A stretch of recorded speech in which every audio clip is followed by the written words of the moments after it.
En el primer video habíamos visto la función, funcionamiento y de alguna manera la estructura de este timer o reloj de descongelación de un refrigerador tipo no frost.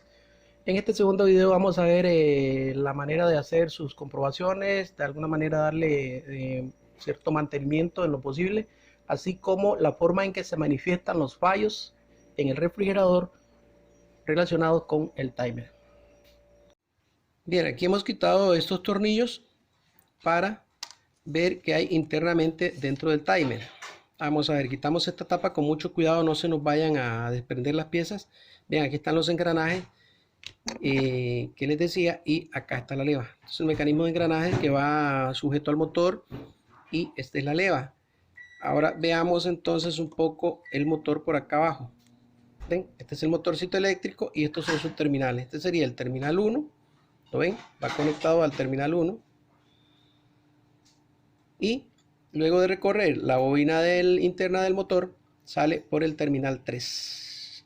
Ahí cuando la corriente recorre del terminal 1 al terminal 3, entonces lo que obtenemos es la alimentación del motorcito interno que pone a andar este mecanismo. Ese mecanismo, la finalidad que tiene es de hacer girar esta leva. ¿Ven? Hace girar esta leva durante horas, obviamente. Aquí yo lo estoy haciendo rápido, pero eso es tan lento que puede durar una vuelta completa, puede durar 6-8 horas. ¿Ven? Durante lo cual ocurre el cierre y apertura de los contactos para alimentar los circuitos respectivos. Vamos a ver con mucho cuidado, fíjense bien cómo van las piezas para que no se les confunda a la hora de armar. ¿Ven? Extraemos estos engranajes. ¿Ven? Así. Los ponemos en un orden que nos permita recordar bien cómo iban. Entonces acá está la leva. Y estos son los contactos que se abren y cierran para alimentar ya sea el circuito de congelación o al de descongelación. Vamos a ver, entonces aquí tenemos el terminal 1. El terminal 1 recibe la fase o línea viva de la red eléctrica. Ya vimos que por un lado pues alimenta el motorcito, ahí la conexión va por dentro, alimenta el motor, y esta es la resistencia que vemos en el diagrama, una resistencia limitadora de corriente para proteger al motor, el motorcito del timer. Pero cuando ese motorcito empieza a andar, entonces dijimos que empieza a empujar el mecanismo de engranaje y la leva que tenemos acá. Ok. Fíjense que acá tenemos el terminal 1, que es está cerrando con el terminal 4. Ahí se puede ver claramente, están cerrados los contactos ahí al final. Entonces estaría alimentando al circuito de congelación. Vamos a ver, entonces lo adelantamos y vean cómo después de hacer el recorrido completo del tiempo de congelación, la leva se encarga de abrir. Vean los contactos, pongan atención aquí a los contactos. Después de esas horas de congelación sucede lo siguiente. Ahí está el clic. Fíjense que en este caso se abrió el contacto o la comunicación entre el terminal 1 y el terminal 4. Ahí quedaron desconectados, como se puede ver, y se cerraron los contactos entre el terminal 1 y el terminal 2. ¿Qué sucedió? Se acabó las horas de congelación y se conectó entonces el circuito para el sistema de descongelación que se va a encargar de derretir el hielo. Este circuito de calefacción o de derretimiento del hielo dura solo unos minutitos comparado con lo que dura el periodo de enfriamiento. Vamos a ver, un poquito más. Listo. Ok, eso correspondería a los 20 o 25 minutos del tiempo de descongelación. Después de eso, se vuelven a abrir los contactos 2 y 1 para apagar al sistema de descongelación, y cierra nuevamente los contactos 1 y 4, como pueden ver, para entonces dar tiempo otra vez a otro periodo de enfriamiento y así sucesivamente. Eso es cómo funciona básicamente y cómo está estructurado básicamente a nivel interno el temporizador o el timer. Eventualmente esos contactos podrían quemarse o carbonizarse, en este caso formar cierta capa de carbón, por lo que nosotros podríamos, con mucho cuidado obviamente, extraer los contactos. Como pueden ver, aquí tenemos el del terminal 2 y hacerles una limpiecita. Ven, aquí ya les habíamos pasado un poco de lija, y de esa misma manera pues volverlo a instalar, y así hacemos con los otros dos contactos para hacer una limpieza. De ese modo, pues estaríamos evitándonos el problema de que por carbón se nos aíslen esos contactos y no funcione alguno de los dos circuitos. Vamos a ver entonces a continuación cómo podríamos hacer las comprobaciones del timer entre sus terminales para averiguar si están haciendo contacto o no, y qué problemas se manifestarían en el refrigerador ante la ocurrencia de un fallo del timer. Algo más que podríamos hacer en este caso es, ven ustedes que la leva tiene una pista, por decirlo así, por donde se apoyan los contactos a medida que la leva gira. Podríamos lubricar ahí con un poco de vaselina, grasa suave, grasa neutral, digamos, que no dañe los componentes plásticos, para que la fricción se reduzca, para que no se vea el motorcito afectado porque se haya acumulado suciedad o no, o la fricción sea muy fuerte en esa parte. Listo, entonces procedemos a armar el timer. ¿Ven? Vamos poniendo todo en su sitio tal y como iba. Me acuerdo que después iba esta pieza y de último este engranaje. Ahí está. Ok, le ponemos su tapa superior y su tapa inferior. Bien, vamos a ver qué comprobaciones podríamos hacer para verificar el estado de nuestro timer. Importante, primero estar muy seguros de la ubicación de los terminales, que en estos dos tipos de timer, como les he mostrado, pues las fases y el contacto respectivo del motor de cada uno de ellos y los contactos respectivos de congelación y de descongelación. Una vez que hemos identificado eso, entonces programamos nuestro multímetro para medir continuidad. Le hacemos una prueba para estar seguros. Ok, listo. Entonces conectamos, una vez que hemos identificado dónde es que va la fase, entonces conectamos, en este caso en el terminal 1, conectamos una de las puntas de pruebas en ese contacto, en ese terminal. Vemos que el terminal 2, que sería este de acá, iría lo que es el circuito de descongelación. En el 4, que es este de acá, iría el circuito de enfriamiento, y acá el motorcito. Vamos a ver primeramente bueno, si hay continuidad entre los contactos de la fase o línea viva y el de congelación. Y ahí lo tenemos. Está haciendo contacto, hay continuidad. Vamos a ver entonces, giramos un poco para ver si en el momento en que corresponde se abre el circuito de congelación para cerrar el de descongelación. Damos una vuelta. Ahí ya viene completando la vuelta. Ahí debería apagarse. Muy suave. Cuando vaya a hacer esta prueba, haga este paso muy suavecito. Porque si lo hace muy rápido no va a notar el cambio. Aquí. Ahí. Ese clic nos indica que se han abierto los contactos que alimentan.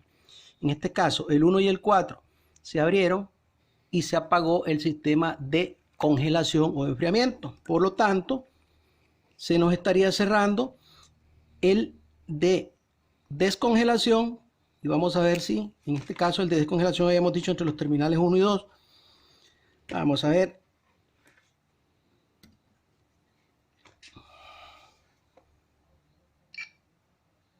Ok, ahí estaría cerrado el circuito de descongelación. Por lo tanto, ¿qué hacemos con esto? Corroborar que entre los contactos de los terminales hay continuidad y que por lo tanto llegaría corriente a los sistemas respectivos. Desplazamos un poquitico y ahí. Ese clic nos demuestra que se abrieron los contactos 1 y 2 que alimentan al sistema de descongelación y se cerraron nuevamente los contactos 1 y 4 para alimentar al sistema de enfriamiento. Ahí lo tenemos. Ok. Ahora bien, recordemos que entre los terminales 1 y 3 va el motorcito interno del timer. Vamos a medirle su resistencia. Acá yo recomendaría que pongamos nuestro multímetro. Obviamente así tiene que ser en la escala de resistencia para medir kiloohmios. Y vamos a ver entonces qué pasa. Ahí, como podemos ver, ahí como podemos ver, nuestro multímetro nos indica que la resistencia interna del motorcito sumado a la resistencia interna de la limitadora, de la resistencia limitadora de corriente, nos da 11 bueno, casi 12 kiloohmios. Si desean medir independientemente el motorcito, pues entonces sería abrir el timer y como vimos tiene una resistencia, o lo ponemos directamente el multímetro entre los terminales que vimos hace un momento que tiene el motor. Ok, en este caso pues nos está dando bien porque este timer está bien. Si acá no hubiera lectura, qué sé yo, se abre y nos queda en resistencia infinita, significa que ese valor de resistencia nos indica que el motorcito está dañado o bien la resistencia. Sería cuestión de abrirlo y revisar. Si entre el terminal 1 y el terminal 2, así como el terminal 4, si en alguno de ellos no hubiera continuidad, entonces significa que los contactos están sucios, están carbonizados, están flameados y por lo tanto no pasa corriente y no encendería el circuito que corresponde a esos terminales. Ok, en el caso de este timer pues es igual, solo que recuerden que aquí la fase iría al terminal 3 y luego al terminal 2 va al sistema de descongelación y acá el sistema de enfriamiento en el terminal 4 y el 1 pues sería la bobinita del motor, ¿verdad? Ok, ¿qué problemas podríamos confrontar o cómo se manifestarían los problemas relacionados con este componente en el refrigerador? Vamos a ver así entonces rápidamente, ¿qué pasa si se daña el motorcito interno del timer?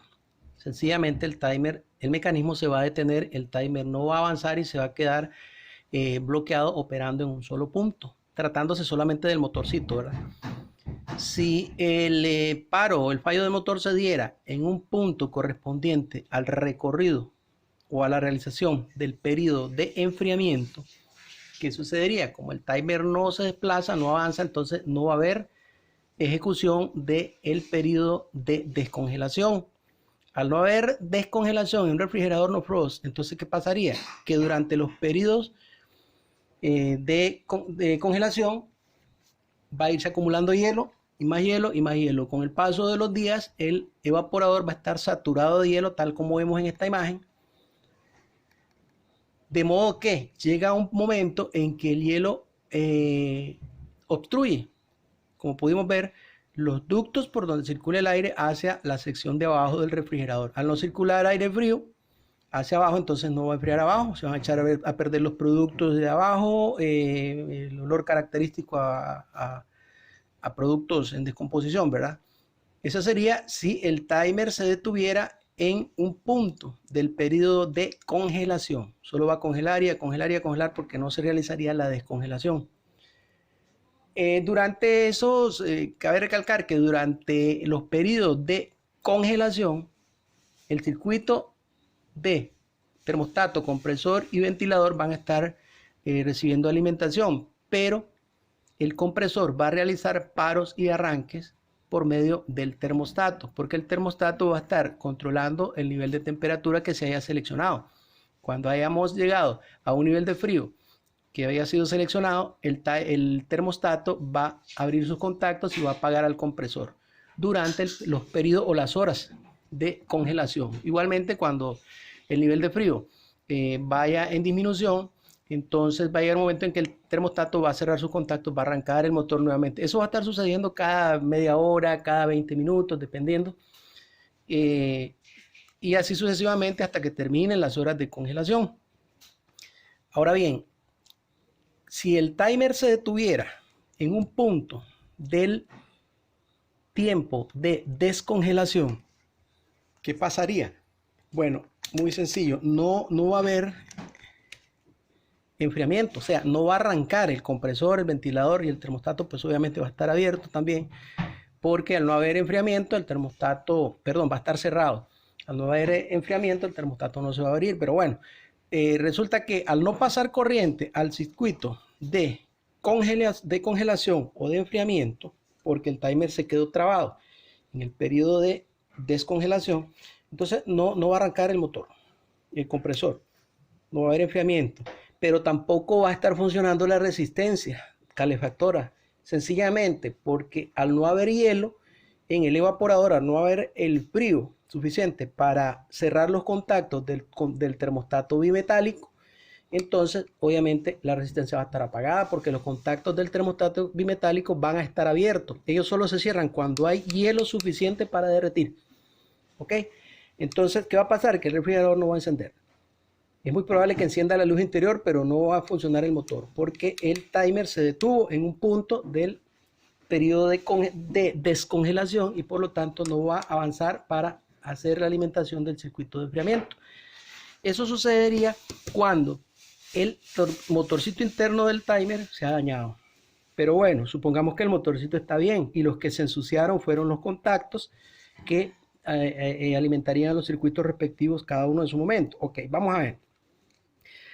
Si el contacto que se ensucia es entre el 1 y el 2, igual, no habría descongelación. Durante el periodo de congelación, cerrando los contactos 1 y 4, se va a enfriar, va a formar hielo en el evaporador y así, pero como no, al llegar al momento de la descongelación, el timer va a seguir avanzando porque su motorcito en este caso estaría bien. Él va a seguir avanzando, haría la unión de los contactos, pero no pasa corriente por ellos porque están sucios o con carbón, aislando el paso de corriente. Por lo tanto, aunque el motorcito interno y el timer estén avanzando, no se va a dar la descongelación del hielo que se había acumulado. El timer sigue avanzando y por lo tanto llega el momento en que se vuelven a cerrar los contactos 1 y 4 y vuelve a arrancar el circuito de enfriamiento. Otra vez, como ya había hielo acumulado, se acumula más todavía porque no se había dado la descongelación. Entonces, ¿cuál va a ser el resultado? Que al no haber descongelación va a haber acumulación de hielo y vamos a confrontar el mismo problema de que acumulación de hielo en el evaporador. Llega el momento en que se obstruyen los conductos de aire y por lo tanto no va a enfriar en la parte de abajo el refrigerador, pero arriba va a tener incluso hielo y tal vez hasta escarcha, porque habría mucho hielo acumulado.